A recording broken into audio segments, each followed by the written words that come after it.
Selamat pagi saya ucapkan kepada Sir Rafiq dan rakan-rakan yang saya kasihi. Saya Aaron Anak Edo Jawan, pemegang ID DM062234.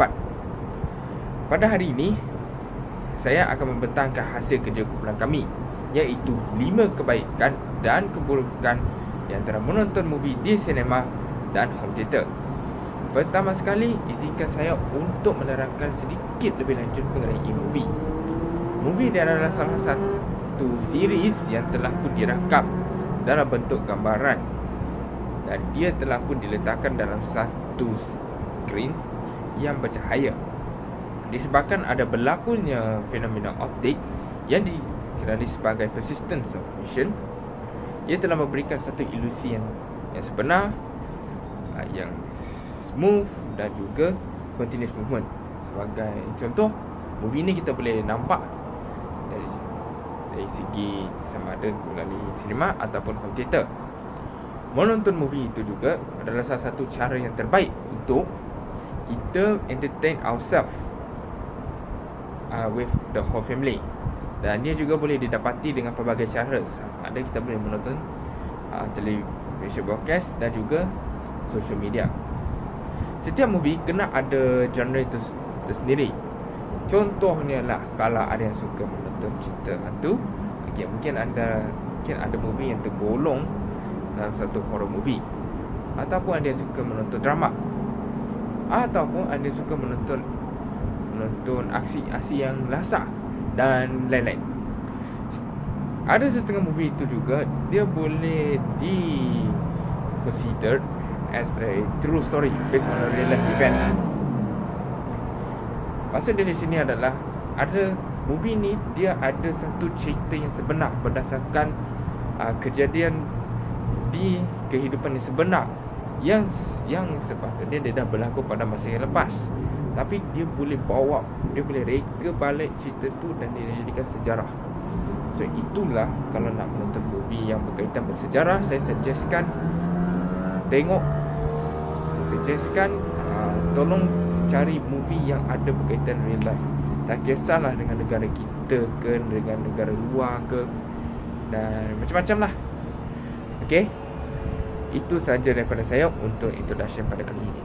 Hai sir, nama saya Felicity Christy, nomor student ID saya DEM06222198. Saya akan menerangkan tentang kelebihan dan keburukan selain yang rakan saya sampaikan tadi. Untuk kelebihan yang seterusnya, apabila kita masuk ke pawagam, kita seolah-olah memasuki dunia yang bebas daripada gangguan seperti tiada telefon berdering, tiada message teks yang berdengung, dan tiada kerja rumah yang mengganggu. Ia adalah tempat di mana kita boleh meluangkan masa sepenuhnya menonton filem pilihan kita dengan tanpa gangguan. Persekitaran seperti ini membolehkan kita mengelakkan diri dari sebarang gangguan yang boleh menghalang keseronokan kita. Jadi, jika kita mencari tempat tanpa gangguan dalam kehidupan seharian, sememangnya pawagam adalah tempat yang sesuai. Namun begitu, salah satu kelemahan utama menonton filem di pawagam ialah penjadwalan masa. Apabila kita ingin menonton filem di pawagam, kita perlulah merancang masa. Ini kadangkala boleh menyusahkan, terutamanya jika Anda mempunyai jadwal masa yang sangat sibuk dan padat, atau jika kita lebih suka menonton filem secara spontan. Selain itu, jika kita tiba lewat ketayangan, kita mungkin akan terlepas permulaan filem, seperti terlepas dengan adegan pembukaan yang menawan di dalam filem. Seterusnya, pawagam menawarkan keluaran filem eksklusif yang dimana kita tidak akan dapat di tempat lain. Seronoknya apabila kita menonton filem yang sangat dinanti-nantikan terlebih dahulu sebelum ia tersedia secara meluas. Ini adalah peluang terbaik untuk kita mencipta pengalaman unik dan tidak dapat dilupakan yang tidak boleh diulang. Namun begitu, apabila menonton filem di pawagam, kita akan merasa sedikit dikawal yang membatasi keseronokan kita. Kita tidak boleh menyesuaikan diri dengan tempat duduk mengikut keselesaan kita. Selain itu, jika bunyi terlalu kuat, tempat duduk tidak selesa atau suhu tidak mengikuti keinginan kita, ia boleh menjejaskan keseronokan kita menonton filem. Tambahan lagi, ini tidak seperti menonton film di rumah. Kita tidak boleh mempercepatkan atau memundurkan film itu jika kita perlu berehat atau kita ingin memainkan semula adegan tertentu di dalam film. Kesimpulannya, kebaikan menonton film di pawagam tidak dinafikan lagi. Walau bagaimanapun, terdapat kelebihan menonton film di pawagam adalah penting untuk mempertimbangkan keburukan juga. Terpulang kepada setiap individu untuk menimbangkan kebaikan dan keburukan dan memutuskan apa yang terbaik untuk mereka. Itu saja dari saya. Terima kasih. Hai sir, nama saya Rekonan Fernando Anarofus, nombor student ID saya DM06222107. Hari ini saya akan menerangkan tentang kelebihan dan keburukan menonton filem di pawagam. Terdapat 3 kelebihan dan keburukan menonton filem di pawagam berdasarkan pengalaman yang saya rasai ketika menonton filem di pawagam. Pertama, kelebihan yang saya rasai apabila kita menonton filem di pawagam, kita akan merasai dengan pengalaman yang sangat menyeronokkan. Ini kerana adanya skrin yang lebih besar, bunyi sekeliling yang kuat dan tempat duduk yang selesa menjadi punca membuat suasana lebih realistik. Kita dapat rasakan kita di dalam sebahagian daripada filem yang kita tontoni yang terbentang luas di depan mata kita. Pengalaman yang lebih menyeronokkan ini akan meningkatkan tahap keseronokan kita terhadap filem itu dan menjadikan filem itu lebih diingati dan memuaskan. Namun begitu, salah satu kelemahan pertama menonton filem di pawagam ialah kos yang tinggi, harga tiket yang lebih mahal terutamanya kepada filem keluaran baru atau format premium seperti IMAX atau 3D. Selain itu, makanan ringan dan minuman di pawagam juga menawar harga yang lebih tinggi berbanding dengan harga yang kita membeli makanan di kedai runcit biasa. Untuk mereka yang mempunyai bajet yang rendah, kos untuk pergi ke pawagam mungkin menjadi penghalang untuk mereka. Kedua, kelebihan menonton filem di pawagam ialah menawarkan kualiti visual dan audio yang sangat mantap dengan teknologi yang lebih moden seperti adanya skrin definisi tinggi, sistem bunyi yang tinggi dan juga keupayaan 3D. Kita dapat rasakan filem itu di dalam kualiti yang terbaik. Visual yang realistik dan audio yang tajam membolehkan kita merasai sepenuhnya kesenian yang ada di dalam filem, detail-detail di dalam filem. Ini akan meningkatkan pengalaman menonton keseluruhan filem. Ia seperti melangkah ke dunia baru ke dalam dinding pawagam.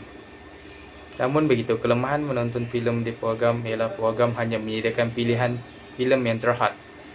Jika kita ingin menonton filem lama atau filem tertentu, kita mungkin perlu menunggu sehingga filem tersebut tersedia kembali atau perlu mencari pilihan alternatif lain. Kekurangan ini sangat mengecewakan bagi mereka yang mencari pelbagai jenis filem untuk dipilih. Seterusnya, kelebihan menonton filem di pawagam akan memberi peluang untuk ikatan sosial. Contohnya, kita boleh pergi bersama-sama kawan, keluarga atau orang tersayang untuk berkongsi pengalaman bersama. Selepas filem habis, kita boleh berbincang dan bertukar-tukar pendapat tentang filem yang kita tontoni tadi. Tambahan lagi, menonton filem dengan penonton yang ramai membolehkan kita menyaksikan reaksi terhadap agenda tertentu seperti gelagat penonton yang lain.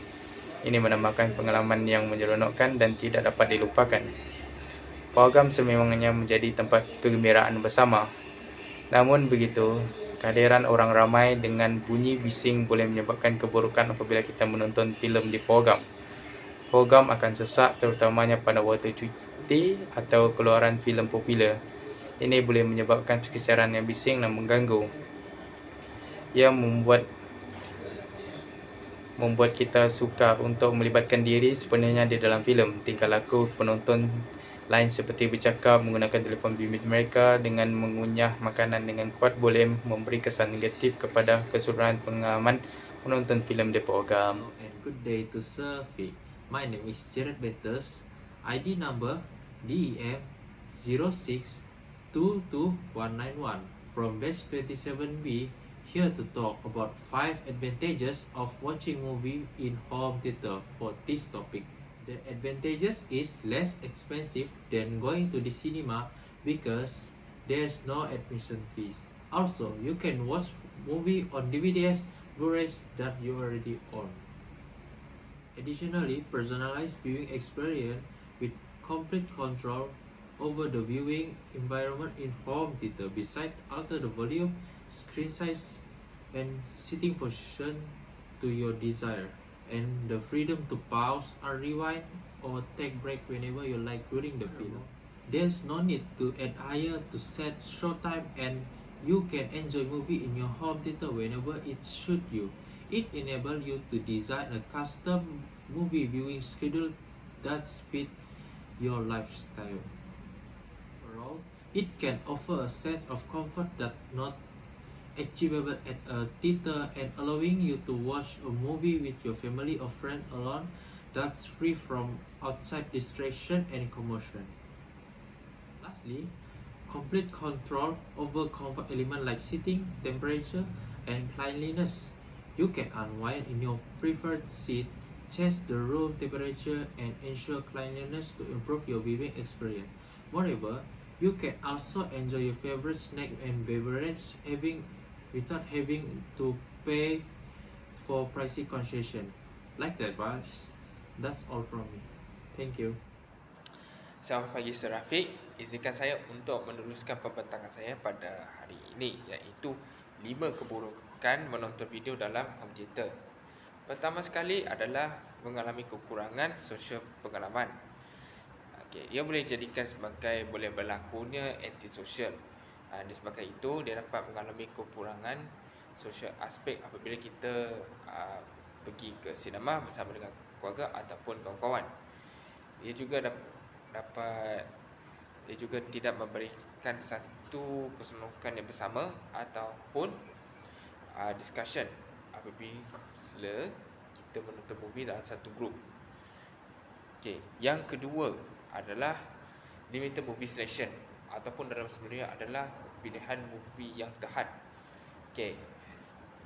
Setiap certain movie ini dia akan ada availability yang terhad untuk home theater setting, dan dia juga mungkin hanya rilis untuk theater ataupun dia akan mengalami masa yang delay untuk rilis. So maksudnya di sini adalah kalau movie yang baru-baru yang akan keluar, dia orang akan rilis dekat sinema terlebih dahulu, baru dia orang akan rilis dekat home theater. Yang ketiga adalah mengalami masalah teknikal lah. Segala setting dan untuk mengekalkan dia home theater system ni, dia akan jadi satu cabaran yang besar. Tidak kisahlah dari segi audio, dari segi video, internet problem dan segala peralatan yang failure, dia boleh menjadikan menonton movie ni dia jadi interrupted lah, ataupun dalam bahasa Inggeris dia adalah movie watching experience can be interrupted. Yang keempat adalah limited big screen experience, ataupun pengalaman menonton skrin yang besar yang terhad. Ia mungkin tidak setanding dengan skrin-skrin yang besar seperti di sinema, tetapi ia juga melibatkan bunyi persekitaran dan juga immersive visual. So dia tidak mungkin nak buat satu replika yang betul-betul replika untuk home theater. Yang terakhir adalah distraction ataupun gangguan. Boleh jadi satu sebab kenapa gangguan ini berlaku, seperti cell phone, household chore dan juga interrupted from family members or pets.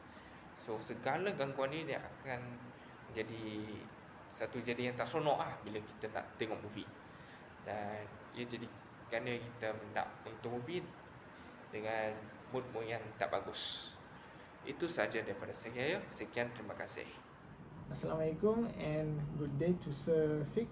My name is Man Hazim bin Maisa, ID number DM06222128 from batch 27B, and I'm here to talk about the conclusion for this topic. In conclusion, home theater is the best choice for watching movies, as it takes way less time and energy than watching a movie in the cinema. Moreover, it is also cost-friendly, as you can cook your own food at home instead of buying the high-priced snacks at the cinema. Furthermore, there are a wide range of streaming services to to watch movies from. Even a gaming console such as the PS4 can watch movies from Netflix. Overall, I prefer home theater as there is more flexibility and freedom to watch movies, as it gives the option to pause, rewind, or fast forward at any time during when you are going for a bathroom break or suddenly miss a scene. Hence, this makes home theater the best way to watch movies. That's all for me, and goodbye.